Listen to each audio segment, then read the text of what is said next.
Alright guys, welcome back. Episode 4 of Season 3/2.5. We're back again, stacking up these episodes. Yes, sir. Yes, sir. Episode 4. The train's rolling, baby. Yes, sir. The train's rolling. We got them locked and loaded. Hope you guys are enjoying the episodes. If you haven't watched 1, 2, and 3, make sure you go back and watch those, especially on Mira Audio YouTube channel, where you can see the full-fledged edit with graphics and, you know, make it looking real pretty. Yes, sir. And, you know, today, I mean, we have a great topic, but before we get into the topic, I know that there's been some geopolitical stuff that's been on both of our minds, but Matt's been doing a deep dive on it. So what's the deal? As you guys know on here at Off Rip, we like to get geopolitical when possible. So big geopolitical story of since the last episode we've done is the coup, uprising, mutiny, whatever you want to call it. Wagner Group, which is the mercenary crew out in Russia, their leader Prigozhin, I'm 50-50 on that pronunciation. I've been calling him, I've just been reading the name, Prigozhin.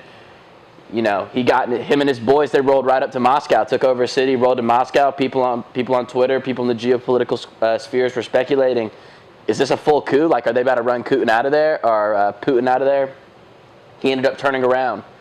Just like that. Right when he was pulling up to Moscow, boom, he's in Belarus. Story to be continued. It seemed to just be a negotiation pool. Like, he wanted some freedoms on war crimes and some stuff washed off his record, some immunity of some sort. Because this is not a good dude. This is not some heroic guy being like, you know what's really messed up is the war in Ukraine and Putin, all of these lives. It wasn't like that. It was like two power-hungry leaders just ramming their heads like rams, and because what was going to happen is they were going to dissolve the whole Wagner Group because he was scared this was going to happen. They were contracted to fight the Ukrainians by Putin and the Russian army, and I guess there were some disputes.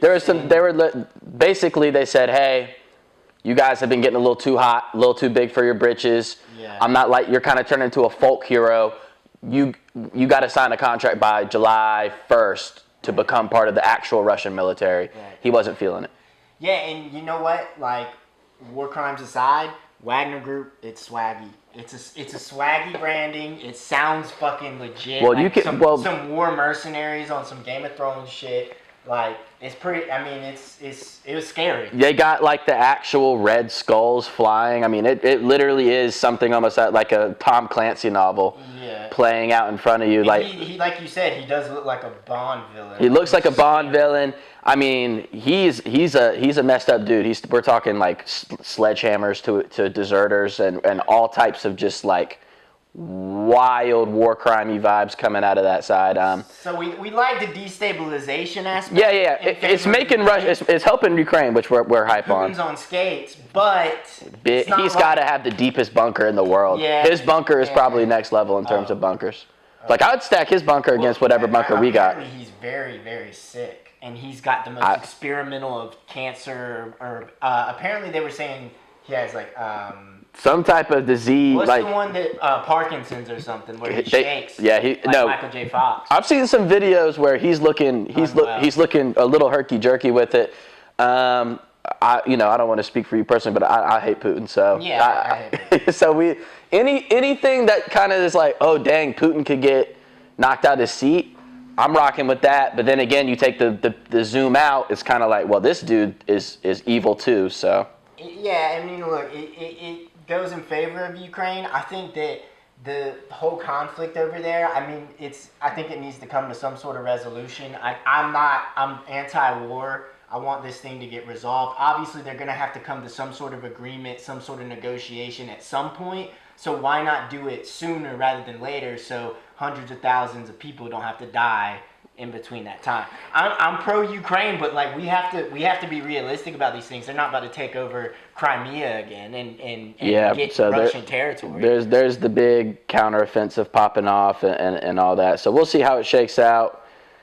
It's going bad over there in Russia. So if I was Putin, I'd just pull the plug and be like. But he's got too much pride. He's going down. He's going down swinging. He is. I mean, he's gonna get capped at some point. That's the only. I mean, there's too much. There's too many really rich people in Russia that are no longer really rich because of all the sanctions and stuff. So they're going to want their get back. They're going to be looking at Putin here. I mean, I'm sure they already are, but they're going to get a little, after this, they probably are going to, the oligarchs are going to be able to get a little more bold and actually look at Putin like, hey, old boy just marched up to Moscow and he's chilling in Belarus. Like, we got guap too. Like, there's like, we'll buy an army too. What's up? You know what I'm saying? For real. That's what that, like, what? He got to Moscow? Hell, we'll pool our money and get a bigger thing and try it again, because here's the reality. These oligarchs, man, they like their Lamborghinis and their super yachts, and they're like... They like making money. And this whole conflict, they're not making money like they all their cars are getting yanked. All their bank accounts in foreign countries are getting closed. They have to turn all their money to the whatever the Russian guap is, which is basement bargain prices right now. So, you know, but that was interesting. I was following it on Twitter, and he turned around at the last second right when he got to Moscow, and I was talking to like my mom or my brother Hank about it. We were out to eat, and we are just kind of chopping on like it's kind of a wild ending to the whole saga, just to get to where you're about to really go for it, then turn around to Belarus. He wasn't fully about it. He was just testing them. He might have been like, he was trying to show off like, hey. He might have been like, this went way better than I thought it would. He wasn't. Hey, like I never thought we'd make it to Moscow, and now we're here, and it's kind of like, it's kind of like, you know, like when you're a little kid and you're like, nah, I'm gonna run away. I hate you, mom. I'm gonna run away. And then it's like they always stop you when you're about to run away. It's like, well, what if you did? You know what I'm saying? Like he probably just bit off more than he could chew. Showed up at Moscow and probably was like, I don't really see this ending 100% well, but.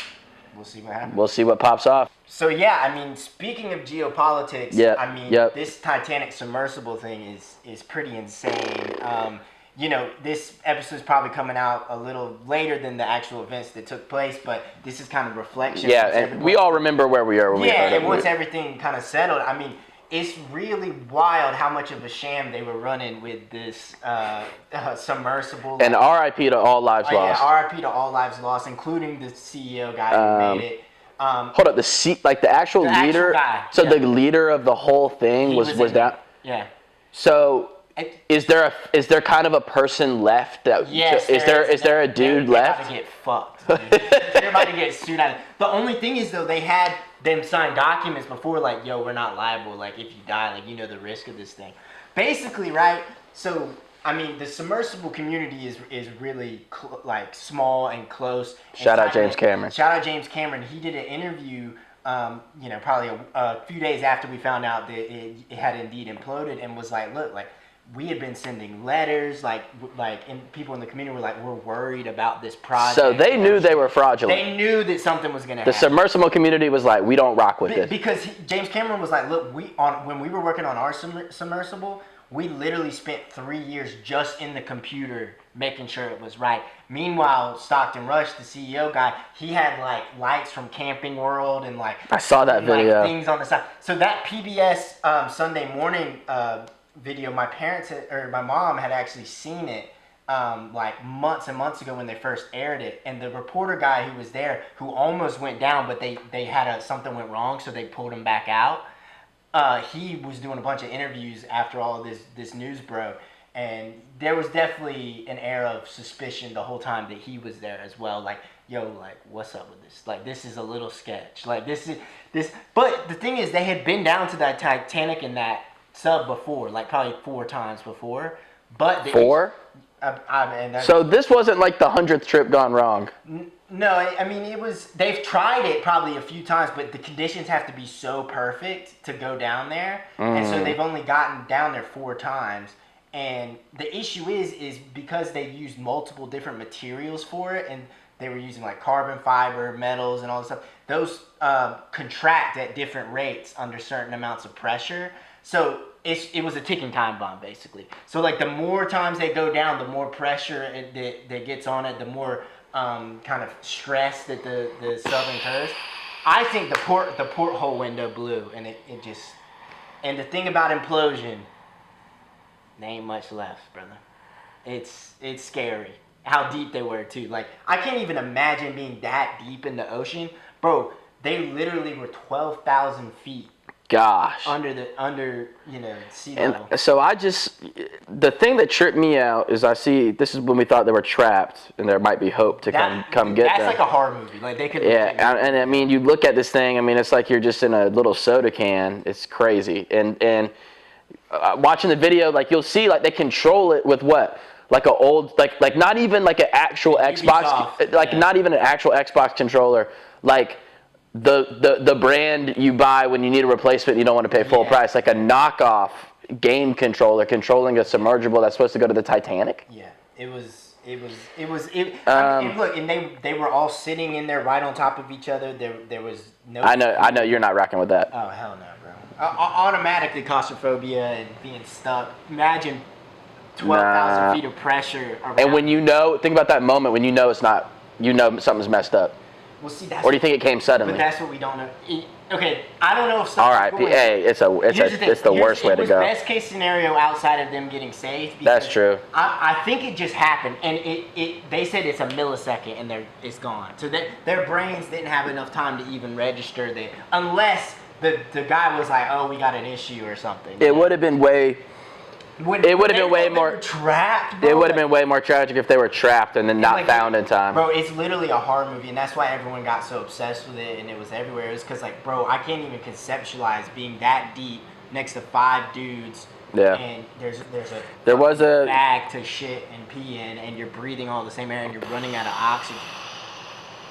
And you start thinking about it a little too much, it gets dark. Nah, and then also if they had safety measures like backup plans. So there was one scenario where the backup plan worked and it floated back to the surface. But if someone didn't find them on the surface in time, because it can only be opened from the outside, they would have still ran out of oxygen. So they would have been up and seeing outside the window like they're on the ocean, but they're still dying. So it was just a bad scenario. It was irresponsible. That company, I mean, is gonna get sued. I mean, I can't even imagine, because all of the people on that thing were billionaires as well. So it's not like it's just, regular people without the collateral. And the thing, I mean, they shouldn't be operating businesses anymore. I mean, no, it's just total craziness. And the Stockton Rush, the CEO, he's got so many interviews that are so ironic now, because he's he the one who? He's talking about cutting corners about stuff. He's like, well, that's the part of capitalism. If you all these rules, you stifle innovation. And, sometimes you got to cut some corners to make a breakthrough. That's like, he's been quoted saying stuff like that, and it's a sad situation.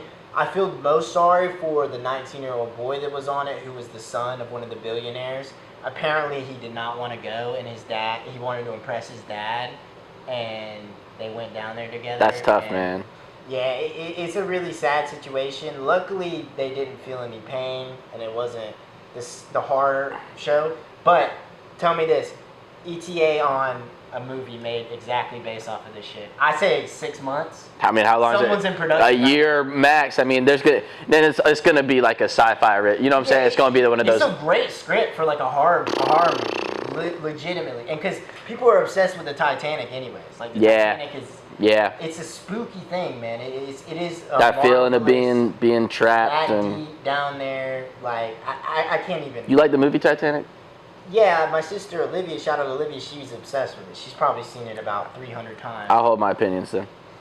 Leah, bro, it's an iconic movie. Hey, we'll say we'll have a promotion relegation for iconic movies that we can or something like that. Something that I'll save my opinions for then. So we're gonna move on.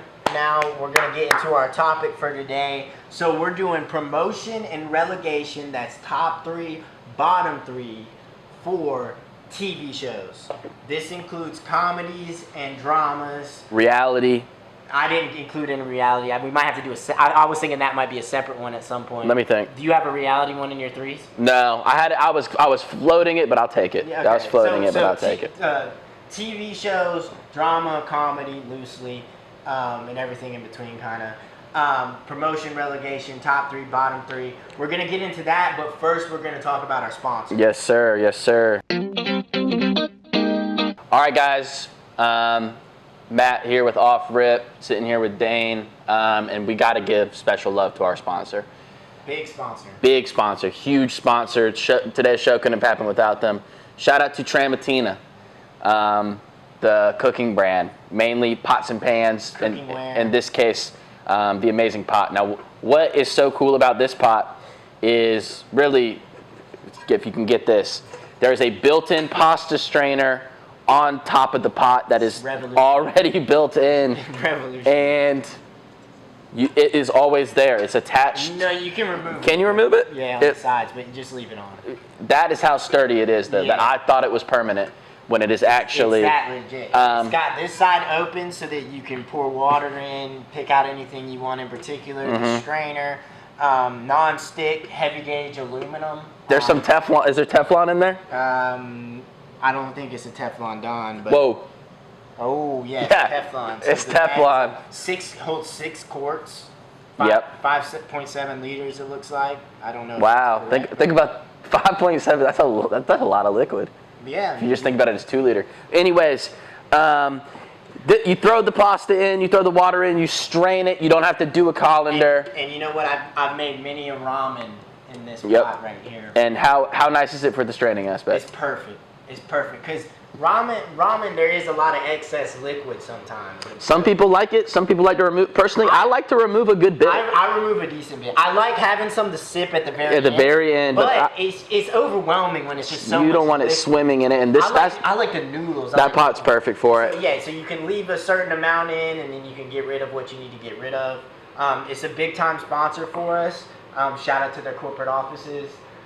Good people down there. If you're ever in Walmart or Target, I think this might be one of the preferred brands of cookware. Yep. Tramontina. So make sure you guys give it a purchase.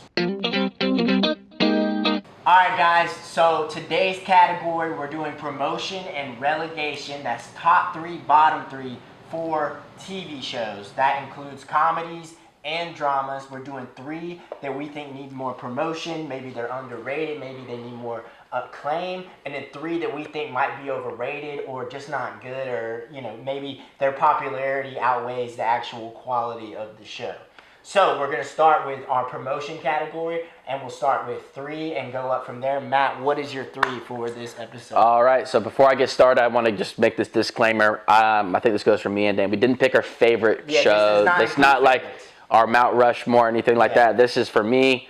Shows that I love that I think need a little more shine, right? So, this is a shout out to Sopranos. I'm currently my Sopranos rewatch. That's my personal favorite show.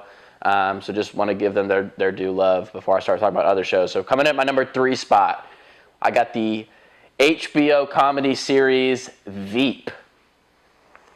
Okay. It's promotion? For promotion. Now, let's talk about it. Julia Marie-Dreyfus, hilarious, won tons of Emmys. Now, I will admit, before I started watching this show, I always was like, what? She won the Emmy again, she won the Emmy again, she won the Emmy again.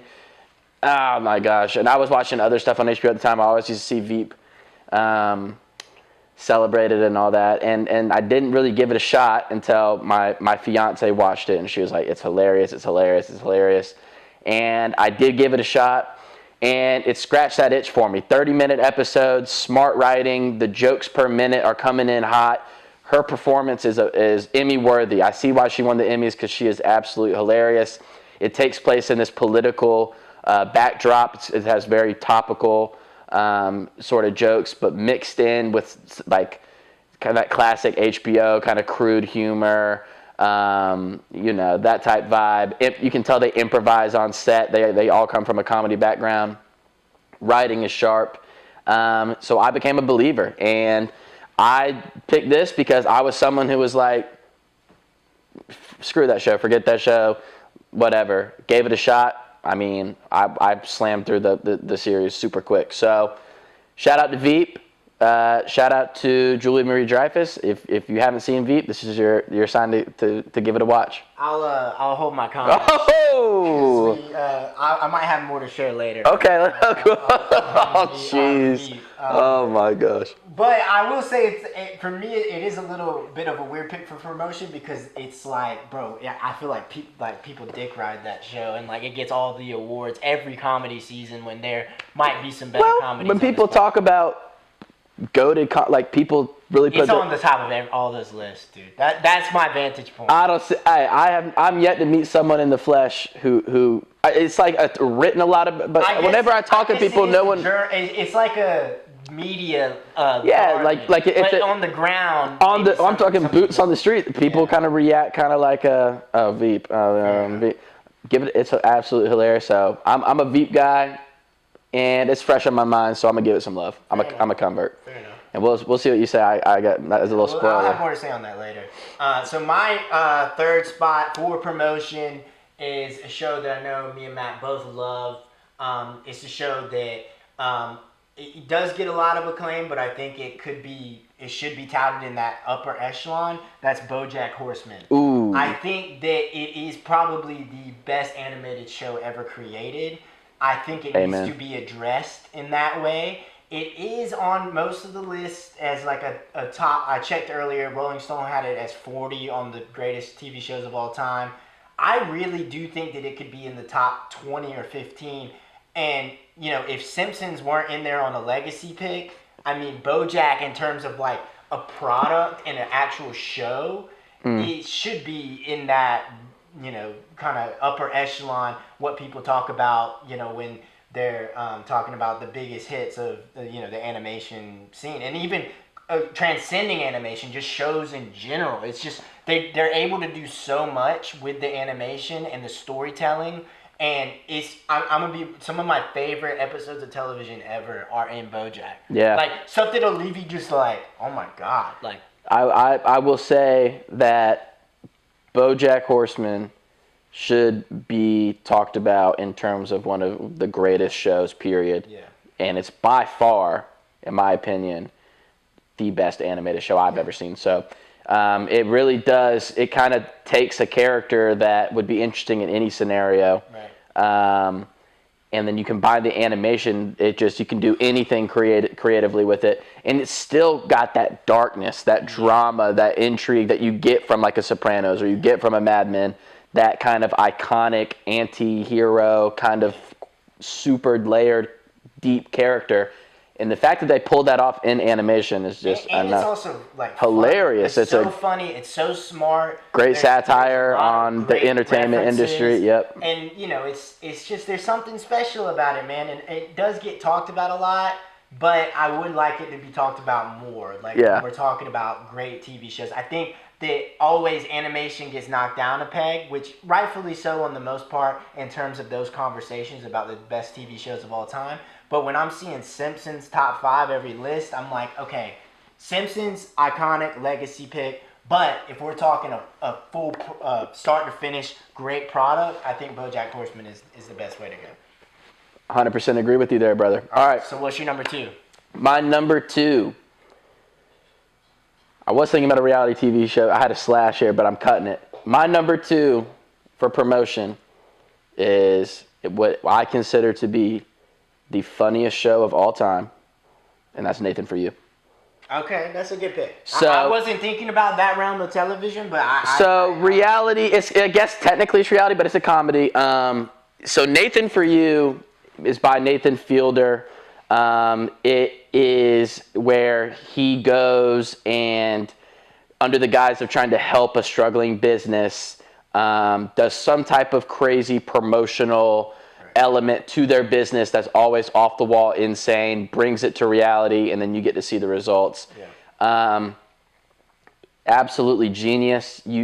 He just has this sense of this deadpan humor, and what would be funny, like every episode's like, there's no way he can make that happen, and then it happens. It's genius. And if he has a show on HBO that I know we both really, really, really thought highly of, The Rehearsal, where that twisted genius is expunged upon and multiplied. Some of the best media ever created. But I'm a sucker for like Jackass, Impractical Jokers, kind of like that hidden camera reality, like that. It makes me laugh every time. And I think he's the best to do it at that. I mean, some of the stuff, there's just absolute classics. My favorite episode is The Movement, where he creates the fictional workout program, and he gets this just oddball to be the face of it, who ends up going on like these morning cable TV shows to promote it. Every episode it just spirals and gets insane, and it is absolutely hilarious. It's one of those shows that if I find out you've never seen it, it's a must. I'm on you like, oh, you got to watch it. And it transcends. It's not like narrative, but it is narrative, and it's like it's not a comedy, but it is a comedy, and it's not a show, but it is a show. I mean, it transcends. The last episode is an hour-long documentary that is equal parts moving as it is hilarious. Yeah, and that's what I think is so special about him, and in the rehearsal series is the combination of those things. Kind of similar to like Bo Burnham, or even what we were just talking about with BoJack Horseman. It's like the swiftness of going from one emotion to the other that he's able to generate is special. And I mean, anything with Nathan Fielder's name attached to it, I'm gonna tune in. So that's my pick, Nathan, for you. Everyone who's seen it loves it. I mean, I'm sure it's popular. It's on Comedy Central, but I think it's mandatory. It's mandatory viewing. It's mandatory viewing. So that's what I feel. All right, so my number 2, this is going to be a show that Matt probably doesn't know. Maybe he does. I don't know. It's a low-key show. It was an Amazon Prime show. It only ran like 3 or 4 seasons. It was kind of like a cult not classic, but a cult favorite for a subsection of people. The show is called Red Oaks, and go watch it. It's like a comedy. It's set in the 80s, which is why I love it. The country club show? The tennis country club show. We watched the first season together. Yeah, there's something so like nostalgic about it, and it's so sweet, and like it's funny, and then it's also like it just feels like a coming of age movie, like put into a show at a tennis club in the 80s, which that automatically paints a picture for you. Yeah. And I had a big crush on the girl that was in it originally. I don't remember all the storylines, but it's an easy show to watch. Bang them out. Yep. I wish they did more seasons. There's great commentary on parent-son relationships.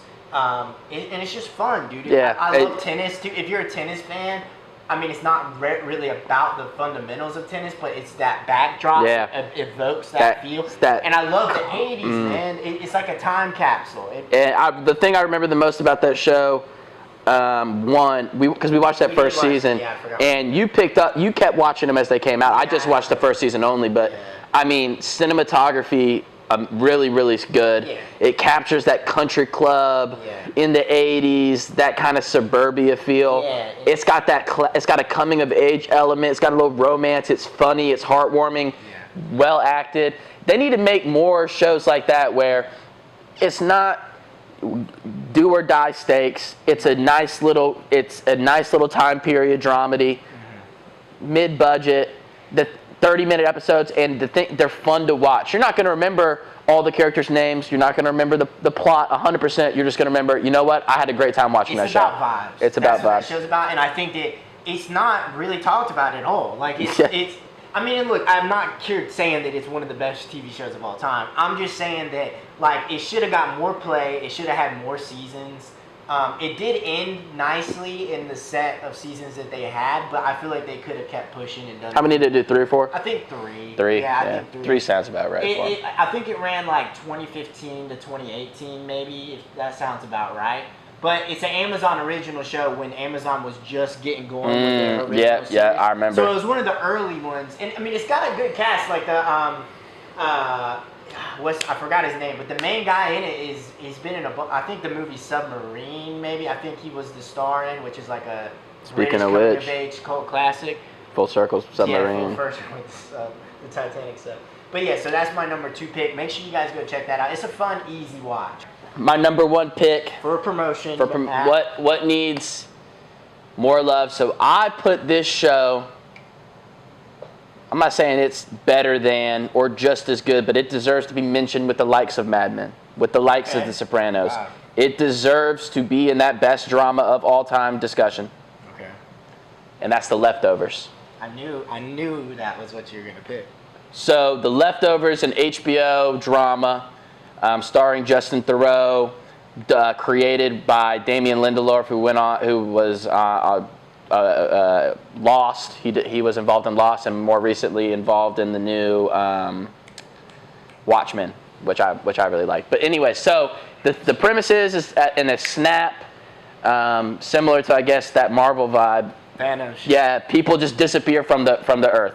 I wonder if they. It's not half. I wonder if they got that from Marvel. Picked that up from them. It's not half, but it's like a decent, like 5% of the population or something like that, and it deals with the kind of what happens to life after that on Earth.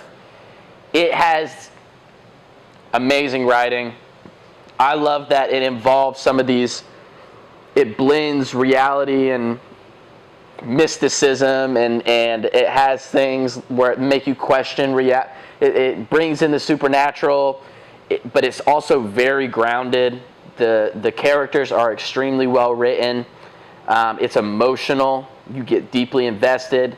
And there was, from the time I saw the first episode to the time I finished the series, I was never, oh man, I'm getting a little tired of it. It's always one of those shows where I'm dying to hit the next episode. And did it come to a complete conclusion? It came to a complete conclusion. So it's one of those shows where every season it was like, the critics love it, but not enough people are watching.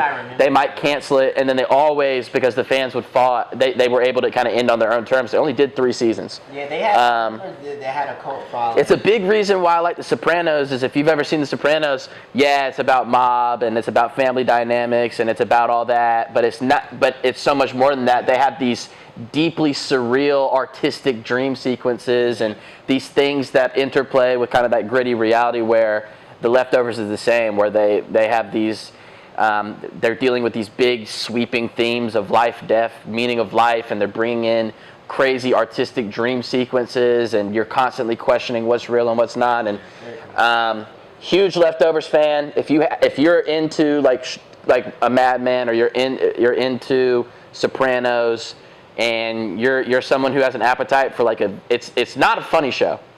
It's deeply emotional and distressing and sad at times, but if you're into that, I can't recommend it enough. So that's my number one pick. Shout out The Leftovers. I watched, I think, the first 2 episodes. It didn't hook me. I know I probably should have gave it more of a chance, and maybe I will eventually.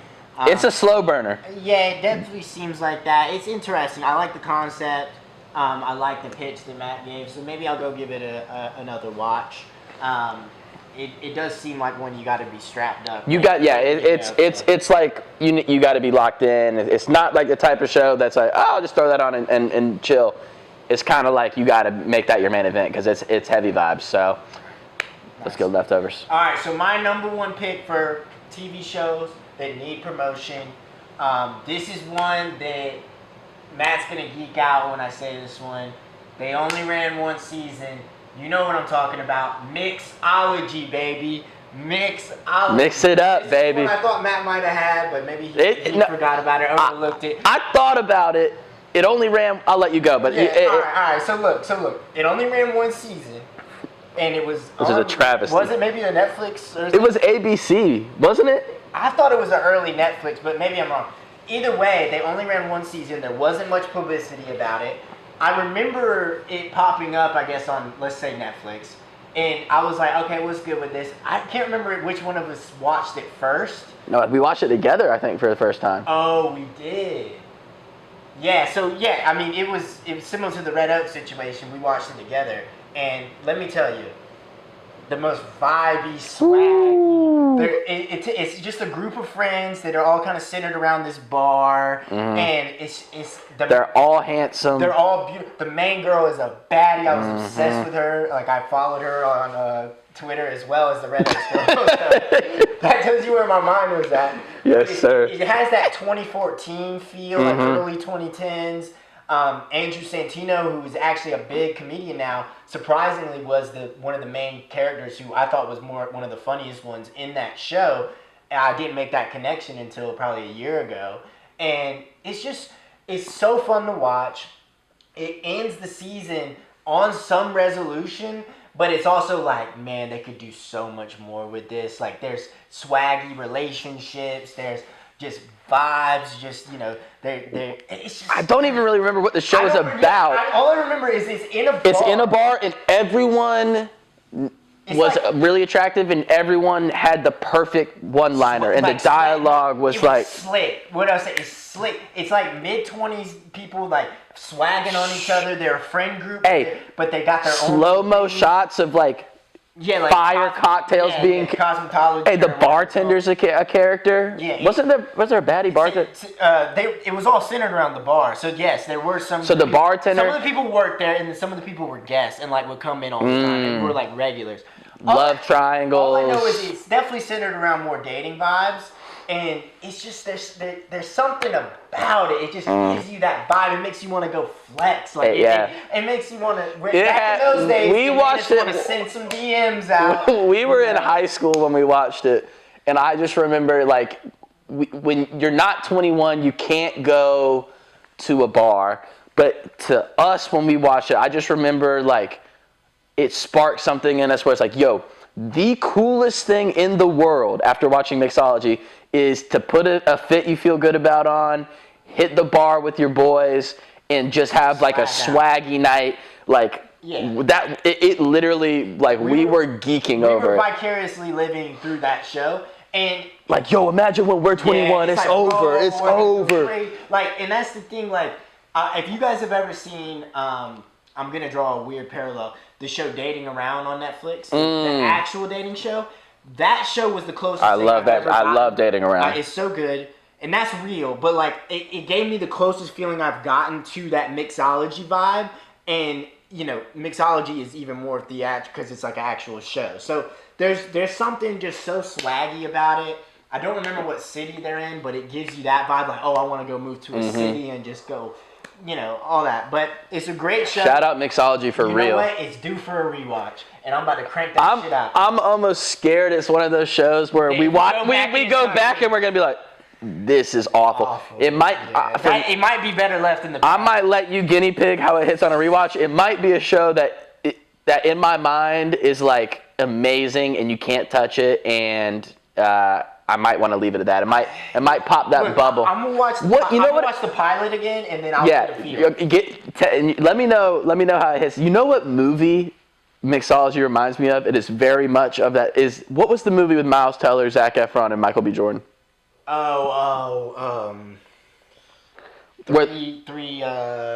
Yeah. No, it had a little snappy title. Oh, yeah. I know exactly what you're talking about. I'll put it in here in the post edit when this I figure movie. out what it is. Whatever that movie was, it had that exact same energy to me where it's just man, it's nice to be swaggy at a bar with your boys. Sexy. It is nice to be swaggy with your boys at a bar. So those are our three picks. And that rings true today. Yeah, rings true today. Those are our 3 picks for promotion. Now we'll get into relegation. Alright guys, so now we're going to do our bottom 3s, our relegation zone for TV shows that we might think are overrated, too popular, they don't need the plaudits that they get, or we just don't fancy. So Matt, we're going 18 to 20 if we have a 20-team table. What's your third from bottom? Third from the bottom. I'm going with the show that I watched all of, okay? But I have some beefs. I'm going with Lost. Wow. Yeah, I thought about them. So let me just break down my situation with Lost. Undoubtedly one of the greatest pilot episodes of television ever created. You could even say first season. First 2 or 3 seasons, right? So, it's obviously about people get lost on an island. I'm assuming people have heard of Lost. Cultural phenomenon. It was huge. I started watching because my parents watched it, and then I got old enough to where I could appreciate it, went back, rewatched the seasons on DVD to catch up with my parents. So it holds an emotional place in my heart. But here's the thing about Lost. First season, amazing. Second season, amazing. Third season, it's good. It's good, but we're curious about where it's going. We're like, what's up with this storyline? And it goes, I want to say it goes 9 seasons. It does, yeah. It goes 9 seasons. I will give it more credit. I think up to 4 and 5 was good. I think the last 3 or so seasons is where it really. They're on the island. They're off the island. Time machines get. When they get sci-fi, it starts multiple timelines. It was multiverse before the multiverse. Are they in heaven? Are they dead? It got real. This is what it reeked of. They probably had a great 3 to 4 season arc. Yeah. It got insanely popular.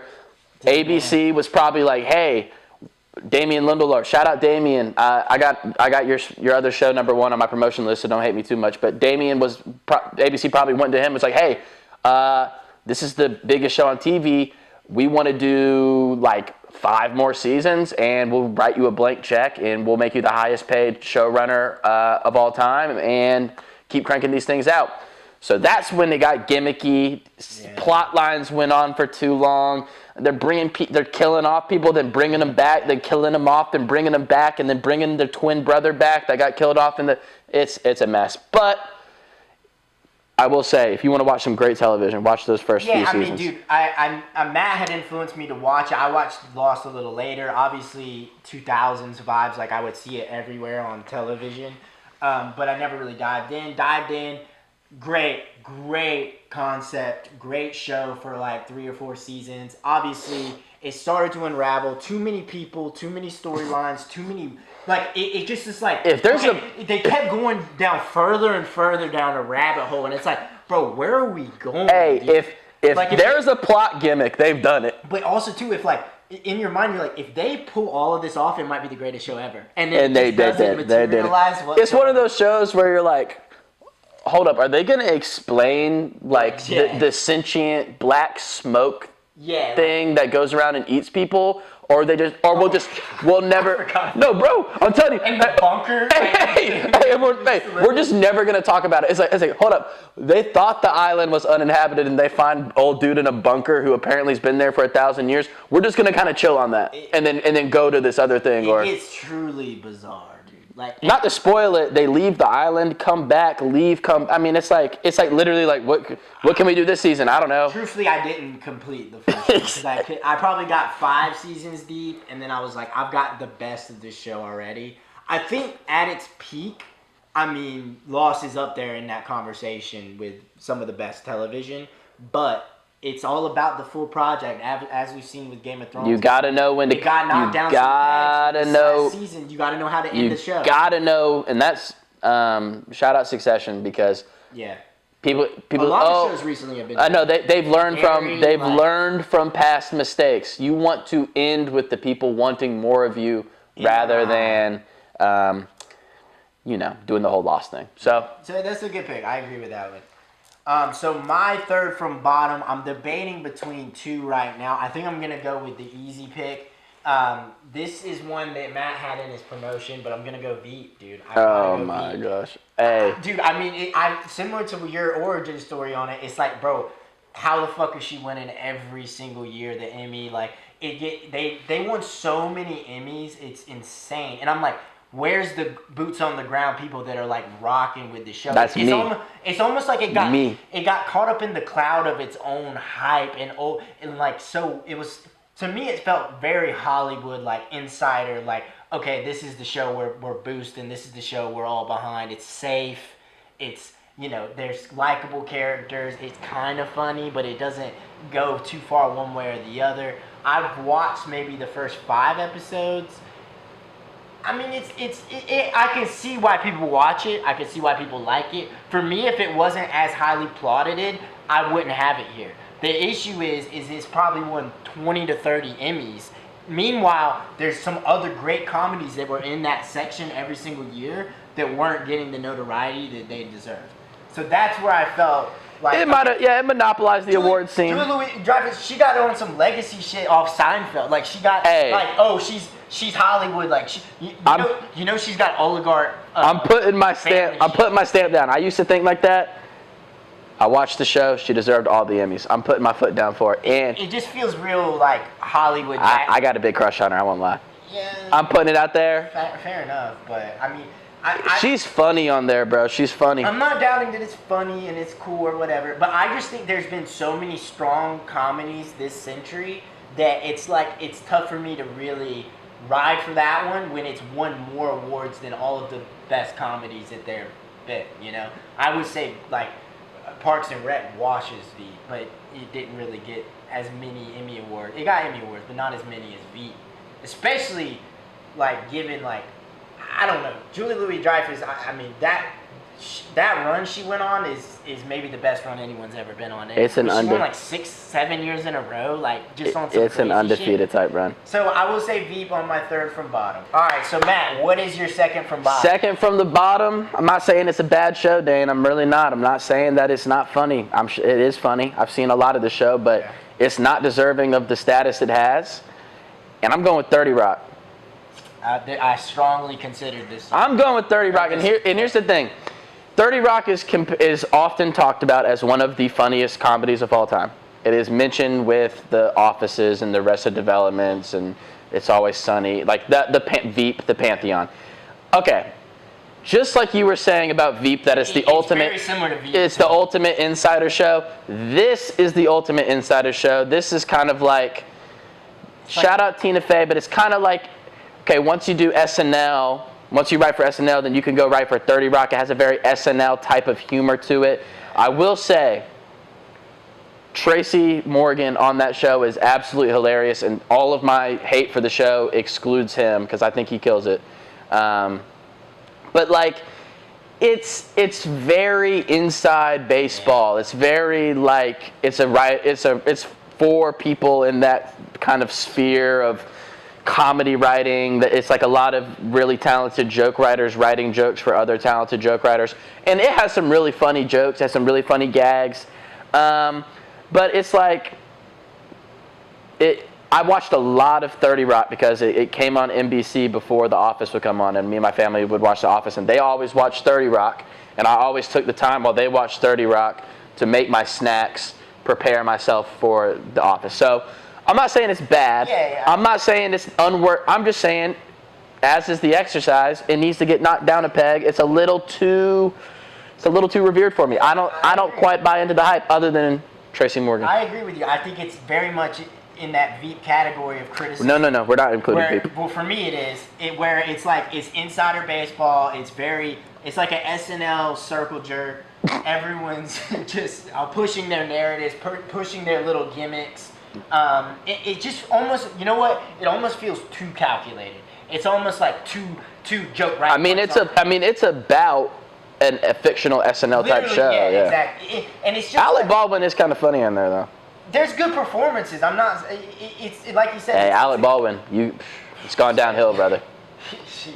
It's gone downhill. We won't speculate on that, but look, it's a solid show, but it shouldn't be up in that upper echelon of comedies, especially given its its brothers and sisters in that era. Yeah, don't mention it with the big dogs. Or any other. I'm sure that it looks good on a writer's resume that they wrote on 30 Rock, and we'll keep it at that. All right.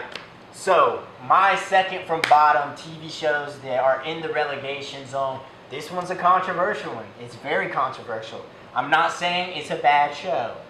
I'm saying that it should get a little more criticism than it may get.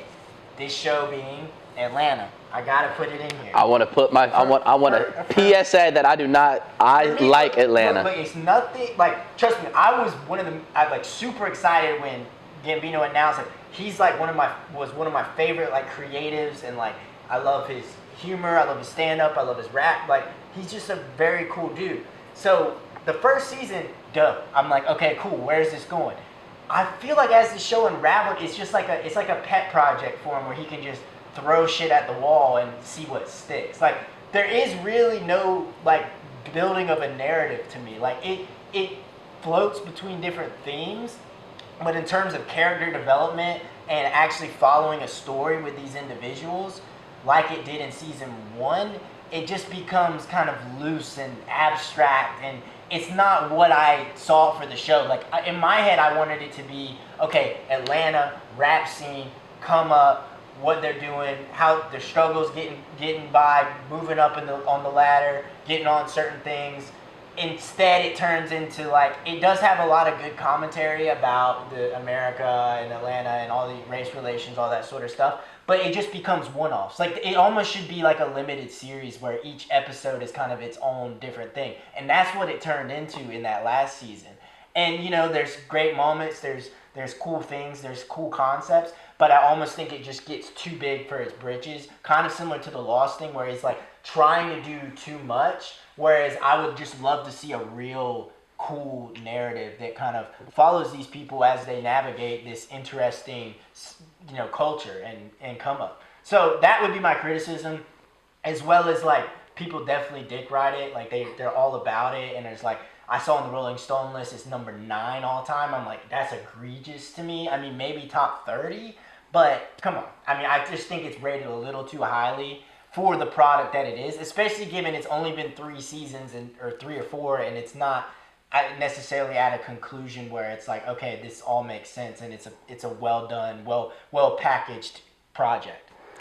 That's my take. So I know you like it. I liked the season 1. I was a writer, but it just didn't. So what I'll say is I think part of the reason maybe why you got turned off of Atlanta is part of what I like about it. I like that it kind of got more abstract, that it started doing, you didn't know what to expect episode to episode.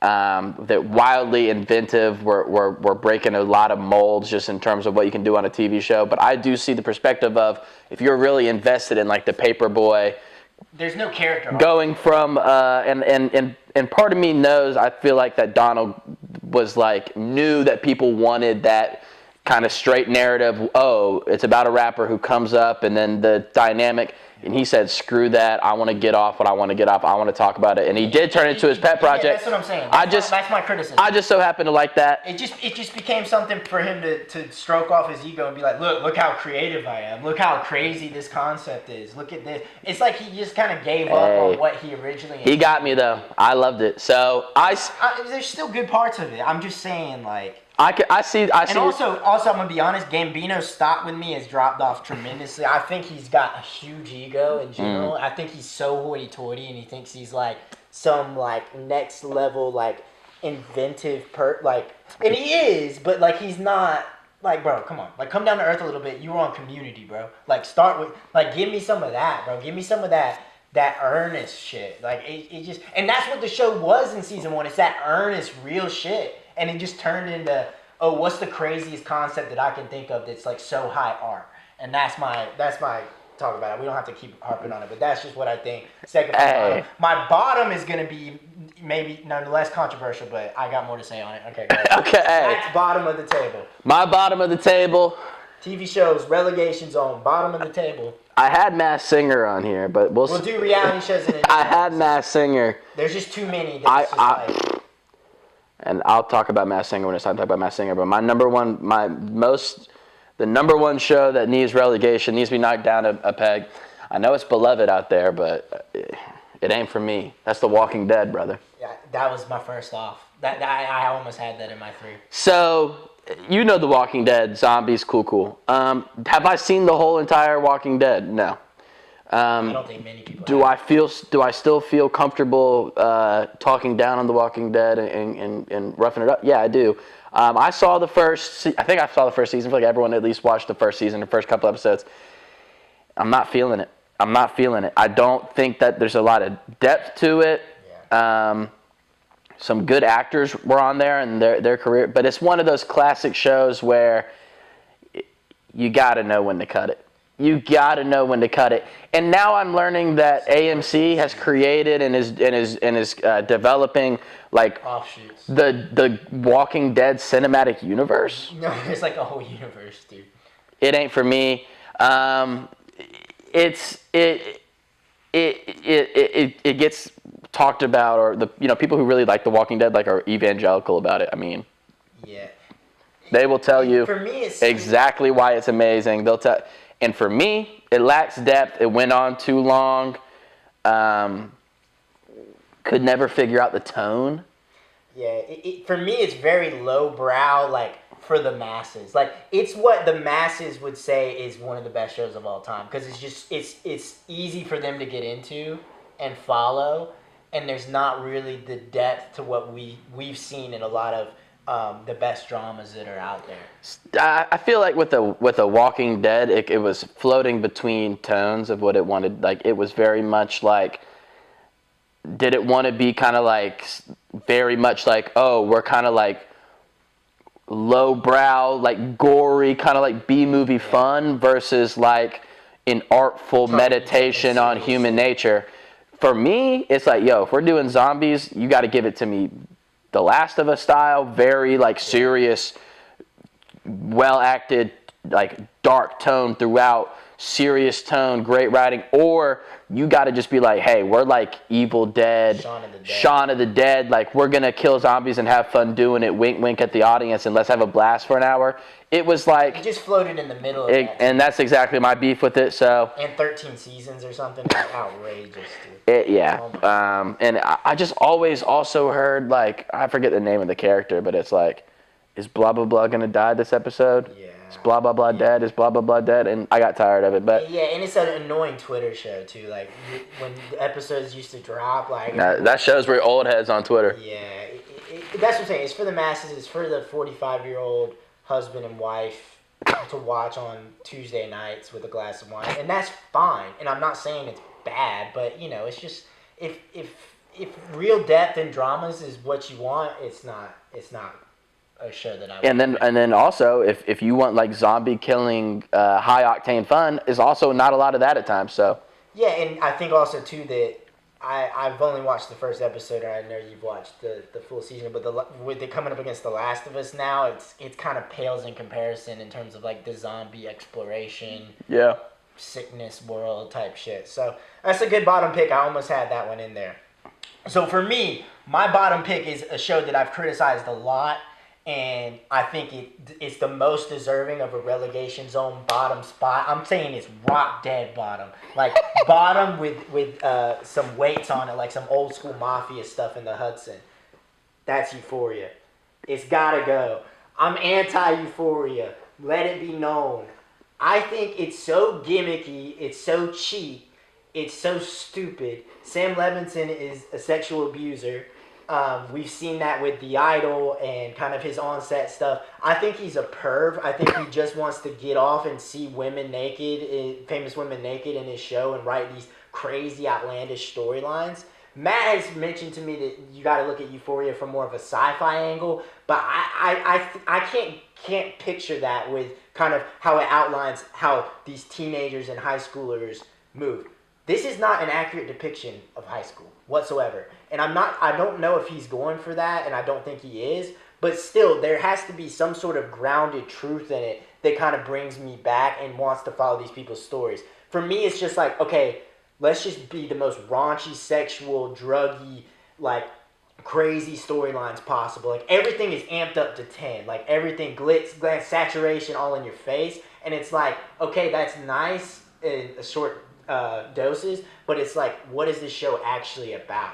It's just kind of like a chance for him to get off his fantasies, and you know, it's just, for me also too, it's like a masses show. Like, it's a little lowbrow. I'm not saying I'm better than people. I'm not saying what I watch is better, but I'm just saying that for me, that's what it comes across as, especially given it's like a Twitter show similar to The Walking Dead, where everyone's got a take about it, everyone's harping on it, everyone's acting like it's the best show they've ever seen. So I am someone who has seen all of Euphoria. Okay. That first season, I bought into the hype. I was all in. I was like, I love the kind of the soap opera-ness of it. I mean, it's expensive, and you can tell it's shot like glitz, glam, stylized. But the latest season, I'm seeing more. It was very much kind of like, okay, like, are you just trying to see Sydney Sweeney? Like, was this needed for the plot? And then they totally axed some storylines that were people's favorites, and it left me, a lot of episodes end, and you're left with a sticky, icky feeling coating your whole being, and that's not how television watching should be. It's like a show of this age where it's like so dopamine driven. It's like hit, give me a hit. This is glitzy, whoa, in your face, blah blah blah. Fast cut. Bro, like, this isn't a show. It's just like a little like fantasy project that this guy is kind of. Hey, you know what? Sam Levinson, you're a sicko, bro. He's a piece of shit. You're a sicko. I read that Rolling Stone article. In The Weeknd, I'm disappointed in you. You got corny. You got corny, bro. You're on Twitter being corny, sticking up for the show that was supposed to have 8 episodes, and they said, we're feeling 6. Now they're saying 5. It's outrageous, dude. And I knew going into that show, I was like, this is the same guy. He's gonna do the same tricks. And his viewership has plummeted season, whatever they're on Euphoria, had some hype, but it plummeted towards the end of that season, and then going straight into The Idol. First episode, people were hate watching, and then the rest of the season so far, viewers. Yo, The Weeknd, I am let down, bro. The Weeknd's acting's horrible. It's so corny. I get that they're He's trying to. Such a bad actor. It's just, and like this isn't a gripe with The Idol because I've only seen the clips, but Euphoria is just like the writing is so cheap and gimmicky to me, and it's just like, bro. Like, shout out Zendaya though. Zendaya, and that's why I had hope, because I was like, hold up, what's good with this? I like the druggy kind of interesting vibe. But it's almost like, what's the craziest thing we can put on a screen right now that's going to get people like to talk? Zendaya is amazing on the show in terms of her acting. And I feel like if she wasn't on the show, it would have been I feel like Zendaya is on the set probably trying her hardest to make it quality because she has a brand to uphold. Like, she's killing it everywhere else. She's going so in depth and intricate, and then everyone else around them is just like boobs and like, oh, let me snort this, and like, oh, let me talk about. And it's not a good probably influence on the youth. Yeah, that's what I'm saying. It's for not, like, this is what you should be doing in high school. Any sort of high school experience that anyone has ever had. I'm sure there's elements of that for some people in high school, but like as a whole, it's like. It's just wild, and then apparently like the dad's fucking like it's just like it's just so hodgepodge thrown together mess of soup that I'm anti it. You are. I will give Dane credit. He has been a staunch from the moment it started. He's been a Euphoria hater. I watched the first 3 episodes. I gave it a try. Maybe I'll come back to it. I thought you were gonna go Simpsons. No, I already said my piece on there's a level of respect for this. Yeah, no, because it's a legacy show and it has a lot of good episodes and good. Now. This is a special shout out to all the people that could have very easily been in this list. We're going options, yeah. I don't know how you feel about How I Met Your Mother. You a How I Met Your Mother guy? How I Met Your Mother, Big Bang Theory, Young Sheldon, Cheers. Sheldon. Maybe I'll lay off Cheers. Cheers is on some legacy I'll shit. lay off Cheers. Seinfeld. 2.5 Men. 2.5 Men's got some fire moments. It's a fun throw on. It's not taking itself seriously. Like it's not, But yeah. That's So Raymond. I'll give those old sitcoms. I won't put my sights over. I was even toying with Full House, but I let them live. See, there's a lot of nostalgia shows. Better options. Grey's Anatomy. Desperate Housewives. I got a little love for Desperate Housewives. What the fuck else is there? The Good Doctor. That show's awful, dude. Good Doctor. There's a lot we could have done. I think we're gonna do another episode with reality television.